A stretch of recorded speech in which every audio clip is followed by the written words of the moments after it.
بسم اللہ الرحمن الرحیم۔ محترم سامعین، رمضان المبارک کی مبارک ساعتیں ایک بار پھر ہم پر سایہ فگن ہو رہی ہیں۔ ایک ایسا مہینہ ہے جس کو اللہ تعالیٰ نے تمام مہینوں پر فضیلت عطا فرمائی ہے، تمام مہینوں کا سردار اس مہینے کو قرار دیا گیا ہے، اور ہم احادیث مبارکہ میں سنتے رہتے ہیں کہ اس مہینے میں اللہ تعالیٰ نے بہت سے نیک اعمال کا اجر کئی گنا بڑھا چڑھا کر بیان فرمایا ہے۔ تو یہ تمام خصوصیات رمضان المبارک کو، یہ تمام فضائل اس مہینے ہی کو کیوں حاصل ہیں؟ اللہ تعالیٰ اس کا جواب دیتا ہے کہ شہر رمضان الذی انزل فیہ القرآن، یعنی ہم نے قرآن کو اس مہینے میں نازل فرمایا۔ تو دراصل یہ تمام فضائل قرآن کے ہیں جن کی وجہ سے رمضان المبارک کو یہ تمام خصوصیات حاصل ہیں۔ اسی طرح ایک رات ہے اس مہینے کے اندر جو 1000 مہینوں سے زیادہ افضل رات ہے، اور لیلۃ القدر اس کو کہا جاتا ہے، اور قرآن کریم کی ایک سورۃ القدر، اس میں اس کا ذکر ہے، انا انزلناہ فی لیلۃ القدر۔ اس رات کو یہ فضیلت کیوں حاصل ہے کہ وہ 1000 مہینوں سے زیادہ افضل ہے؟ اس کا جواب بھی یہی ہے کہ انا انزلناہ فی لیلۃ القدر، یعنی ہم نے اس قرآن کو اس رات میں، قدر والی رات میں نازل فرمایا۔ تو رمضان کی فضیلت بھی قرآن کی وجہ سے، اس ایک رات کی فضیلت بھی قرآن کی وجہ سے۔ اب ہم دیکھتے ہیں کہ اللہ تعالیٰ نے جو اس کی نورانی مخلوق ہے فرشتے، اس میں فرشتوں کے سردار حضرت جبریل علیہ السلام، وہ قرآن لے کر نبی کریم صلی اللہ علیہ وسلم پر نازل ہوئے اور فرشتوں کے سردار مقرر ہوئے۔ نبی کریم صلی اللہ علیہ وسلم پر قرآن کریم نازل ہوا، اور آپ صلی اللہ علیہ وسلم نہ صرف تمام انسانوں کے، تمام انبیاء کے، بلکہ تمام مخلوقات کے سردار، تمام مخلوقات سے زیادہ افضل ہیں۔ یعنی قرآن کریم کے ساتھ جس چیز کا بھی تعلق قائم ہوا، جس ہستی کا، جس انسان کا، جس مہینے اور جس رات کا، وہ باقی تمام چیزوں سے زیادہ افضل ہو گئی۔ تو آپ کا کیا خیال ہے کہ اگر ہمارا بھی قرآن کریم کے ساتھ تعلق قائم ہو تو کیا اللہ تعالیٰ ہمیں بھی اس دنیا کی اور آخرت کی برکتیں عطا نہیں فرمائے گا؟ تو یہ سوال عموماً کیا جاتا ہے اور لوگ اس پر بات چیت کرتے ہیں کہ رمضان کو کیسے گزارا جائے۔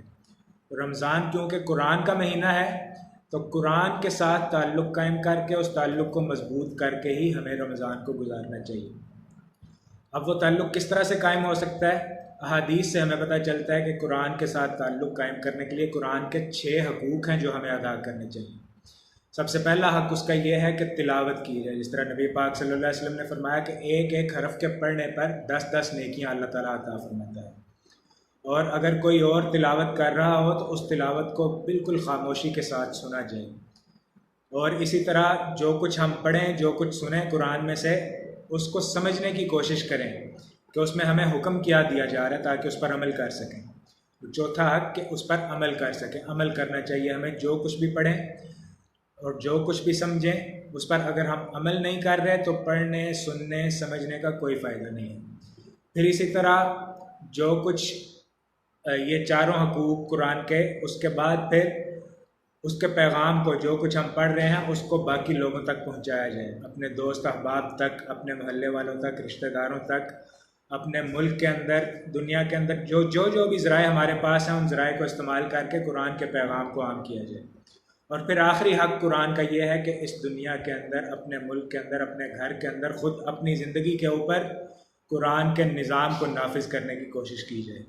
تو یہ 6 حقوق ہیں، اگر ہم ان کو ادا کریں گے کما حق ہو تو ہمارا قرآن کے ساتھ تعلق قائم ہوگا۔ یہ تعلق اگر ہم قرآن کے ساتھ قائم کرتے ہیں تو کیا ملے گا ہمیں؟